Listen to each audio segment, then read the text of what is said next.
Hello everybody, welcome back to Christianity 101. Now, today I'm being a little different. I have tea. Oh yeah, we're also outside.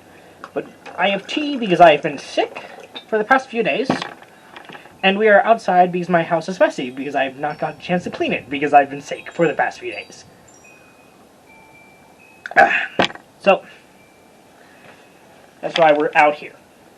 And I actually have the camera fully charged this time, so it shouldn't die. Emphasis on shouldn't. We go ahead and we're going to pick back up on... I think we already covered the whole Isaac with him pretending that his wife wasn't his wife. Oh yeah, because I mentioned, like father, like son. So, now we have him having two children. Rachel... Rebecca. I'm sorry, his son Jacob gets a wife named Rachel. Spoiler alert. Of course, this has been out for how many thousands of years, so if you're surprised by this, it's kind of your fault. It's like a movie coming out 10 years ago and you haven't watched and you cry, spoiler alert. No. You can't call it when it's been out this long. So Rebecca gives birth to two sons. I should probably open up my notes. She gets Esau and Jacob. And Jacob is a very plain man. He's a man of the field. A man who dwells in tents. Sorry. And Esau is a hunter. He's a very skilled hunter, it said. The reason why I got confused there is it's been theorized Jacob was a shepherd, but probably not. Now, he obviously would have known about it. But he is the son of a rather wealthy man. He is the younger son. He is favored by his mother. He hasn't really... There's no indication he actually did a lot of hard work. And Esau, yeah, grew to be a very skilled hunter. Now, we're going to actually back up just a bit to the actual birth. And we're going to find that in Genesis 25. So we're backtracking a little over the whole Philistines. We hit that on the tail end. I think we hit that on the tail end of the Exhausted Coffee Fueled episode last time. Yeah. This one's actually a semi-proper episode. So, just before this, we're looking at, again, 25, 22, and 23. And Rebecca gets pregnant. And it says, and the children struggled together within her. And she said, if it be so, why am I thus? And she went to inquire of the Lord. And the Lord said unto her, 2 nations are in thy womb, and 2 manners of people shall be separated from thy bowels. And the one people shall be stronger than the other people, and the elders shall serve the younger. Kind of a very strange thing. Remember, the eldest is the one that gets a double portion of the inheritance as it goes. You get the blessing, you get the most, you are essentially carrying on your father's legacy. The other children aren't discarded, but the eldest is the one that gets served. They're the ones taking over. So, for God to declare that the youngest shall be the one served, it's breaking tradition, breaking the precedent. Now, again, he grows into Esau, firstborn, very hairy, even at birth, grows into a skilled hunter. Jacob... he's a pretty soft person, from what we can gather. One day, Esau apparently wasn't a very successful hunt. And this is really where the story first begins. He didn't have a very successful day. He comes, and Jacob is making a pot of lentils. You'll want to go ahead and follow along with this. It's right in... Tell me I wrote that down. 25. Okay, we're going 25. I kind of skipped ahead. 25, 29. Sorry, not lentils, sod pottage. That might have been lentils, might not, but it's kind of like the same thing as the apple of Eden, which, as we have discovered, it wasn't... We don't know if it was an apple or not, just as fruit. Again, details that may not actually be very big in the long run, but we should try to be as accurate as possible. So, sod sod pottage. you know what pottage is, then craft for you. I always was told it was lentil soup, but apparently not. So Esau comes in, and he is faint. He is starving. Was not a lucky day for him. So basically, he's like, hey, give me some of that food, or else I'm going to die of hunger. And Jacob's like, hey, give me your birthright. And he's like, are you kidding me?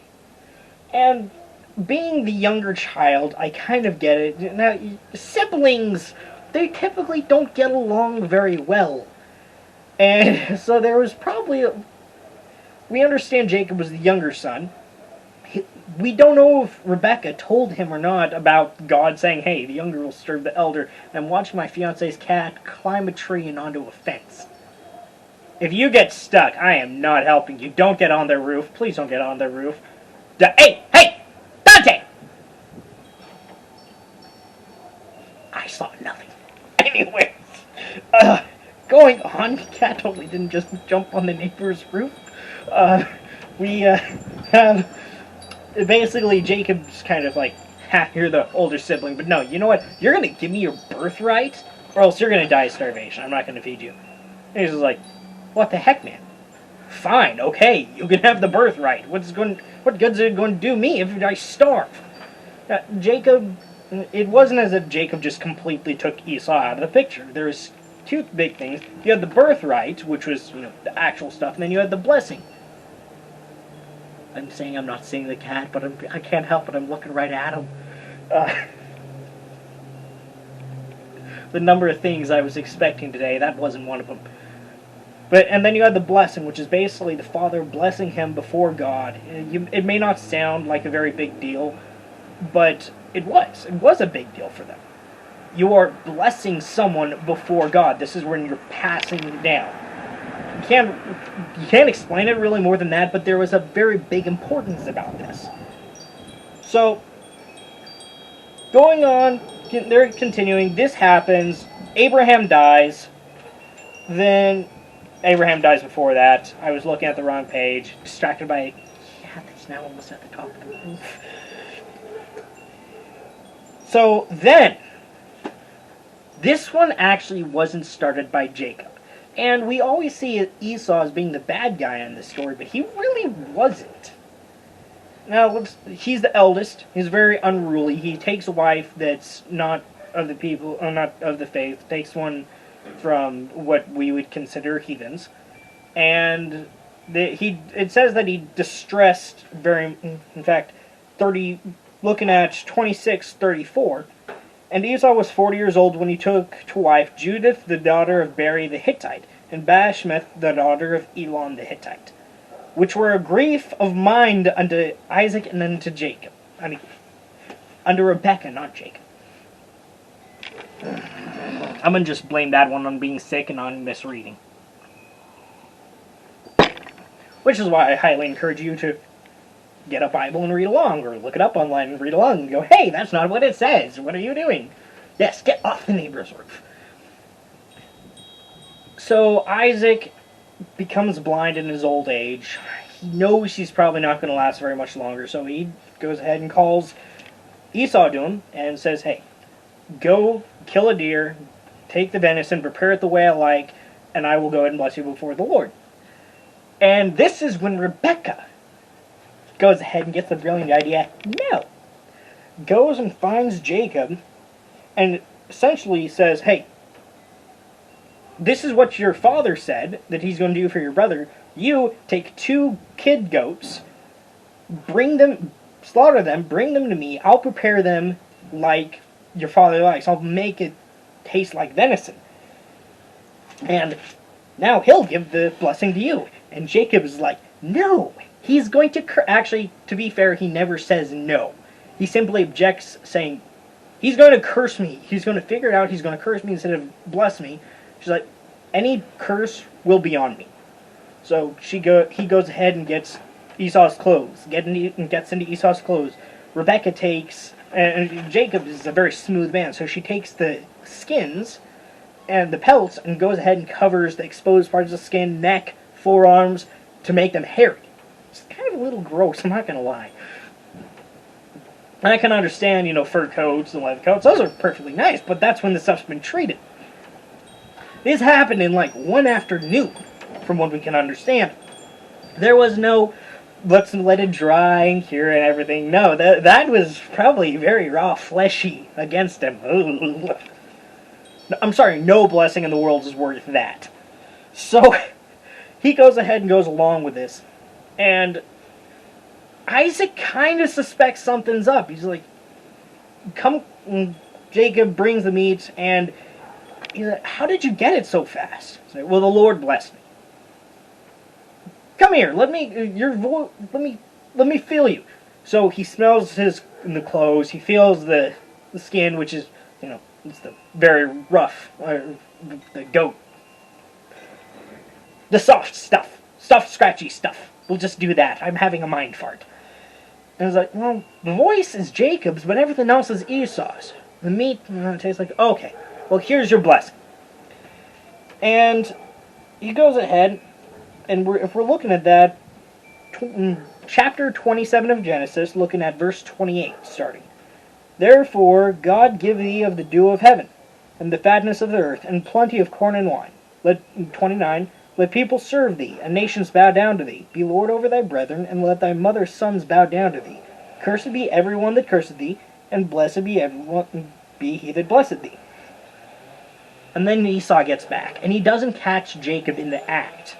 He's got the venison, prepares it, brings it in, and looking at verse 32, and Isaac his father said unto him, Who art thou? And he said, I am the son, thy firstborn Esau. And Isaac knows instantly what happened. He's like, I gave the blessing away. And looking at that, it's 33. And Isaac trembled very exceedingly and said, Who? Where is he that hath taken venison and brought it to me? And I've eaten of all before thou camest, and have blessed him. And Esau was mad. Quite understandably so. He's given the birthright away. That was a fair deal in terms. He knew what he was getting into. He agreed. It was an agreeable transaction for both parties. And then again, that's how negotiation goes. But this was stolen. This was straight up stolen. There was no negotiation. There was no deal. And he's mad. And basically, you got to tell me, bless me. And he said, I've made him your Lord, and I put him over you. There's nothing left. And Esau said unto his father, verse 38, Hast thou but one blessing, my father? Bless me, even me also, my father. And Esau lifted up his voice and wept. And Isaac his father answered and said unto him, Behold, thy dwellings shall be the fatness of the earth, and as the dew of the heaven from above. And by thy sword shalt thou live, and shalt serve thy brother. And it shall come to pass when thou have dominion, that thou shalt break his yoke from off thy neck. So he is able to give a little bit. He is able to promise that way out, but still Esau is mad. And basically he says, you know what? When my father dies, after my days of mourning have been fulfilled, which I think that was about a 30-day period after someone important died, is when it's a period of mourning. And it's basically, I'm not going to kill him when my father is alive. I'm not going to kill him during the period of mourning, but once that's over, my brother is dead. And so Isaac calls Jacob, and again, Esau is mad. He hates Jacob. He's going to kill Jacob. Jacob knows it. Rebekah knows it. Isaac knows it. So they send Jacob away to Laban. Actually, remember that from the last episode? Yeah, Laban's now all grown up. He's kind of neat. His daddy's own son got all this stuff. I had to. So basically, he says, flee. Don't take a wife from the Canaanites. That's correct. I'm going to make sure that's correct. Oh, yep. It says, don't take a wife of the Canaanites. 28, verse 1 for that. Again, not a very big deal, but you want to make sure that what you're speaking is correct. It's like 50 degrees out here. And it's cold. Actually, it's about 40. So I'm going to try to do this fast. I'm sure you'll understand. So he goes ahead, and on the way to Laban, he gets to a place called Bethel. And he has a dream there. And if you want to look at that, it's 28 verse 12, and he sees a ladder set up for the earth, and he sees angels going going up and down it. And the Lord stood above it and said, I am the Lord God of Abraham thy father, and the God of Isaac. The land whereon thou liest, to thee I will give it, and to thy seed. And thy seed shall be as the dust of the earth, and thou shalt spread abroad to the west and to the east. And blah, blah. Basically, you get the blessing that I gave to Abraham. And you gotta imagine, this is a guy who duped his brother twice. He's on the run. He doesn't know if you stay off my roof, if his brother's going to come after him. He's fleeing. Might have a guilty conscience by about then, and he just went ahead and took a nap on what he thinks is God's front porch. Probably not the place you want to be when you sin greatly. He's like, oh no. Builds an altar there, and continues on, and then I have to love this part, and we're looking at chapter 29 now, of the most, hey guys, watch this moment in the Bible. I left my notes clear behind, by the way. Gonna catch up. Okay, caught up on my notes. So leaves that place, gets to where he sees 3 flocks of sheep. And the shepherds are kind of standing around, basically goes up, inquires who they are. They're Laban's. Like, well, why don't you water and feed them, essentially? And he goes, well, the shepherds go, well, there's a stone in front of the well. We have to wait for them to come roll it away before we can water them. And then he sees Rachel, Laban's youngest daughter, coming, and we know the stone's not small by 2 things. First, they say they need people to come roll it away. Not lift it away, roll it away. Don't get on the roof again. And they don't do it themselves. Shepherds aren't lazy. They may not be the most muscly people, but if we look at David, which is much farther up in the Bible, twice, I think a lion and a wolf. I'm not sure if that's correct. But twice he defends his flock from attackers. Believe he was wounded with the lion. Not sure. Don't quote me on that. We'll find out. So these guys aren't cowards. They're not weak. But 3 of them, they don't want to be standing around waiting for this. They still need to get the job done. But apparently it was too big for the 3 of them alone to move it. And then Jacob sees Rachel and goes, hey guys, I got this. Rolls the stone away. So as the most pretty girl's coming, I'm going to show off. So he tells her who he is. She goes ahead and brings him to Laban's house. He explains to Laban what happened. And Laban goes, all right, well, you're going to dwell here. That's perfectly fine. What am I going to pay you? I'm not going to have my nephew, which again, kind of get into a little bit of Alabama in this story. I'm not going to go ahead and have you work for me for nothing. And he goes, how about I work for you 7 years and you give me your daughter Rachel? Okay, deal. And it tells us that it seemed very brief amount of time because of his love for her. And is it not most fitting, that the cheater gets cheated? Train's coming through.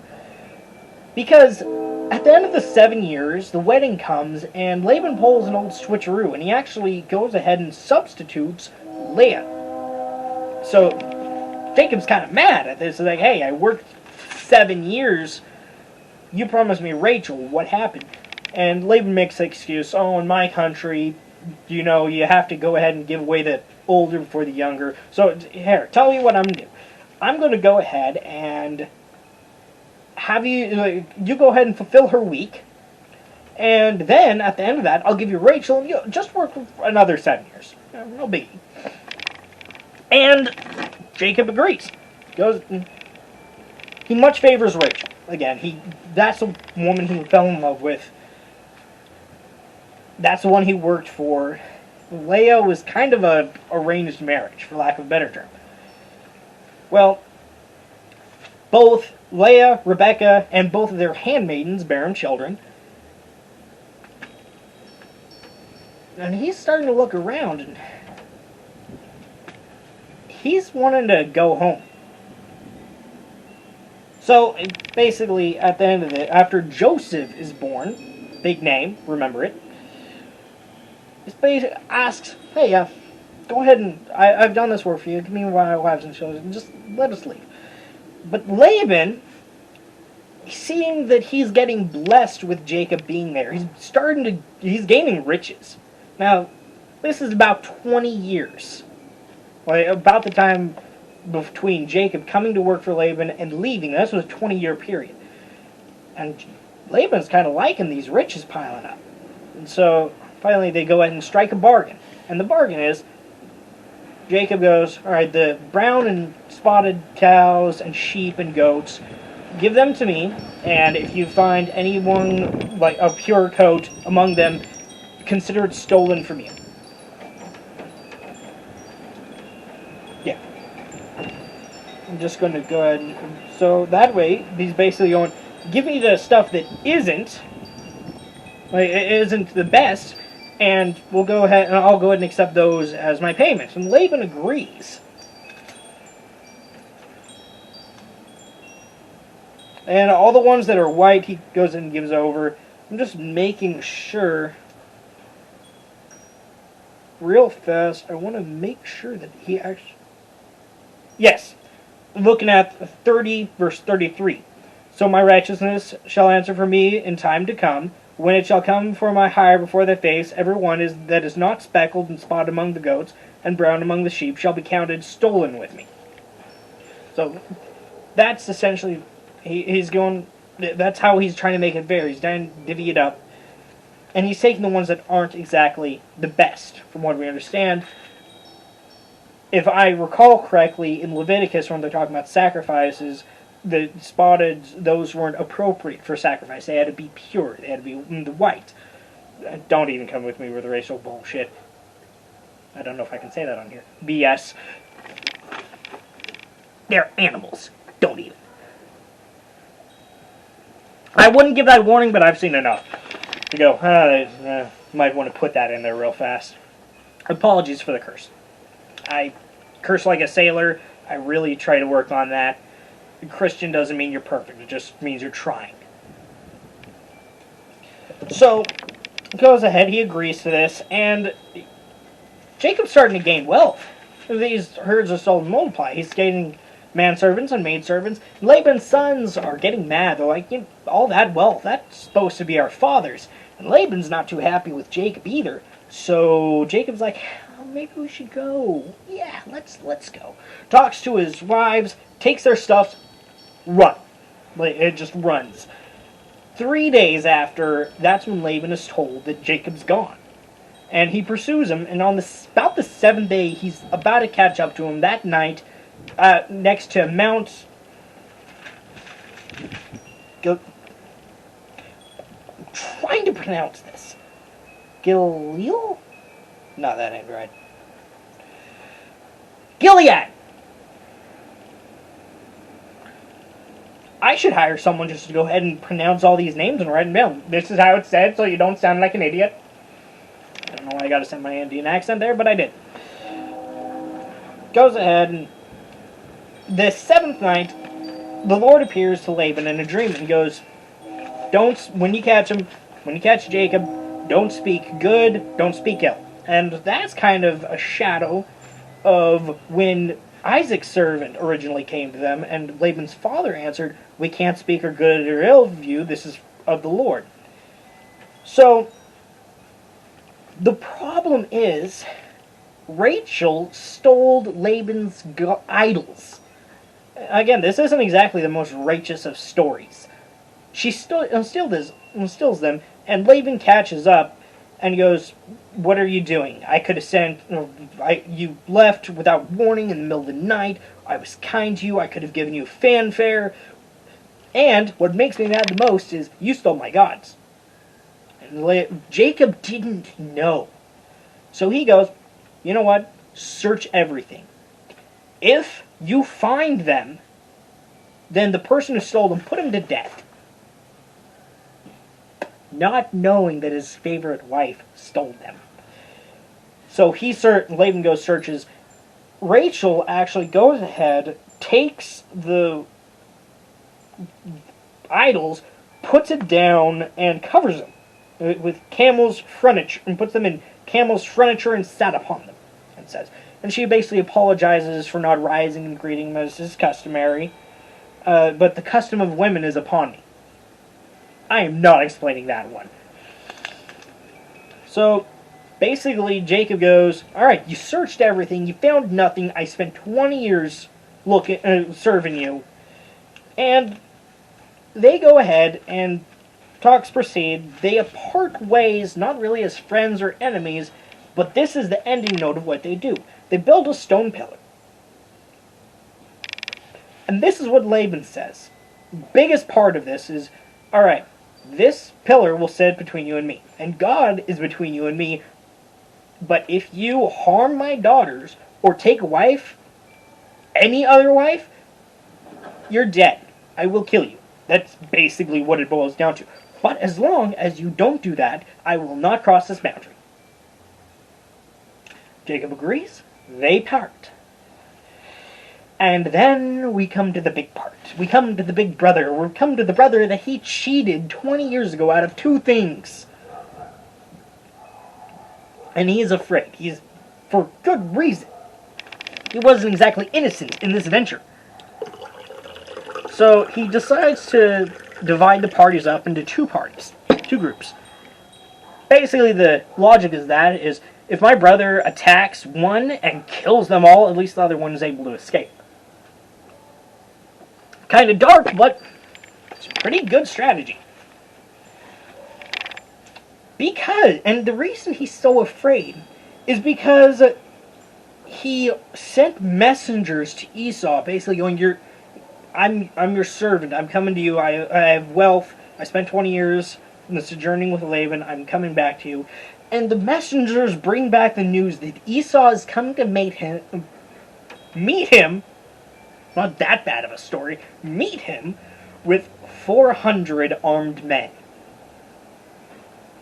That's not an insignificant number. Remember, when Abraham went to get Lot back, he had 318 trained servants. So, about 100 more, and that's the force coming to meet him. And he doesn't have as much manpower by far. So he prays to God, and he's basically banking on the promise that God told him. Prays, and then he sends everyone else forward. He spends the night at Peniel, which is what it tells us. He sends them over the brook, stays there that night. He was alone. We don't know how it came to pass. Some say that he woke up and a man was coming to his camp or something like that. All we know is this. Looking at chapter 32, verse 24. And Jacob was left alone, and stay off my frickin' roof. It doesn't say that. And Jacob was left alone, and there wrestled a man with him until the breaking of day. And when he saw that he prevailed not against him, the man against Jacob, he touched the hollow of his thigh, and the hollow of Jacob's thigh was out of joint as he wrestled with him. And he said, Let me go, for the day breaketh. And Jacob said, I will not let thee go, except thou bless me. He's been wrestling with a guy all night, and the guy saw morning breaking and just popped his hip out of place. This guy isn't ordinary. Jacob's like, oh snap, I think I've been wrestling with an angel. And he said unto him, What is thy name? And he said, Jacob. And he said, Thy name shall be called no more Jacob, but Israel. For as a prince hast thou power with God and with men, and hast prevailed. And Jacob asked him and said, Tell me, I pray thee, thy name. And he said, Wherefore is it that thou dost ask after my name? And he blessed him there. And that Jacob called the name of the place Peniel, for I have seen the God face to face, and my life is preserved. So he didn't tell Jacob, or now Israel, his name. But Jacob, or Israel, is now confident enough to go, oh, I think I was wrestling with God. Oops. And the children, it says in 32, that's why the children of Israel to this day do not eat of the sinew which shrank in remembrance. And Then we look to 33, chapter 33, and this is where Esau and Jacob meet. And Esau looks, and Jacob looks up and sees the 400-yard man and goes, snap. Oh boy, this is not good. This is not good. And he divides up the two groups. And he runs out in front to meet Esau, and he bows himself to the ground 7 times. Gets to Esau. Esau gets to him, and he hugs him and kisses him, and it tells us that they both weep. And Jacob looks up, and Esau looks up, and Esau looks to the group, which is in the two groups behind Jacob, and goes, what are these? And again, Jacob presents it as, they belong to me, I'm your servant, these are yours. And Esau does the greatest thing. Now, when we think of breaking the yoke, we think of something violent. We think of, I'm going to break away from you, I'm going to break you, I'm going to put you into the ground. But we see something incredible, the breaking of the yoke being peaceful and forgiveness. And he goes, no, I have enough. These are yours. Keep them. And after that he leaves. Jacob protests going to Esau's place and going, if we drive the herds just in the day, they're going to die. And we can't drive them that hard. Jacob goes ahead and sets up in a place called Shalem. It's spelled exactly like Salem, only with an H right after the S. Esau goes back to his dwelling. Jacob goes to this new dwelling, sets up there, and they part ways with the bond restored. And that has to be one of the most peaceful ways a story like this could possibly end. And stop climbing on the lattice work. Next time, I'm just going to either do it this inside or lock him inside. And it's something very amazing, because you think of how violent siblings can be, kind of like me and my sister, we don't talk to each other. But there is a greater break between these two brothers, something that you could very well say was unforgivable happened, and Esau, at the end of it, I'm not going to kill you, you're my brother, these are yours, forgives Jacob. Doesn't respond violently, and it's something amazing. I've heard that if people go on stories, wild stories they tell, this is how you know it's true, because you can't make that up. It's not believable. If you just, no one in their right mind would make it up. And I don't think anyone in their right mind would go ahead and do such, like that. It isn't believable. You'd think that Esau would get mad and go, your life is my hands, but I will spare you. But nothing, just complete, no anger. The 400 men doesn't really tell us why. Maybe he was angry when he left. Maybe he was angry and he was intending to run Jacob down. We don't know. But all we know is in the moment when that choice came to him, wouldn't have changed anything. And I think that is the biggest lesson we can take out of this. It isn't forgiveness. It isn't sibling bonding. It's not even, in this case, trusting in God. And I know that sounds, whoa, but let me explain. The lesson here we see in Abraham's life, the lesson was trust in God. It continued through in Isaac's life. Well, Abraham, faith. Isaac, I will trust my father. I will trust God. I'm tied up on this altar. He's got a knife. But okay. Jacob's and Esau's story especially is, we've seen violence happen in the Bible. If you put the Bible into a movie, no one would be able to watch it. It would have a much more than mature rating. But this is a moment, and so again, violence happens multiple times. Children of Israel went ahead when they were going in the Promised Land. They didn't exactly go nicely. There was tribes and people stood against them. Those people died. David against the Philistines. There was a lot of fighting that happened. But in this moment, it wouldn't have solved anything. And in that moment, there wasn't a point to fighting. What's done has been done. My brother's back. I have my wealth. I don't need to kill him. I don't need to beat him into the ground. I don't even need to act superior. He's back. That's enough. It's probably the greatest lesson of forgiveness we can take away. So I think that is where we can go ahead and end it today. We are permitted to defend ourselves in the Bible.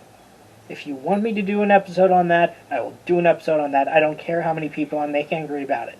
We are permitted to defend ourselves through violence if necessary.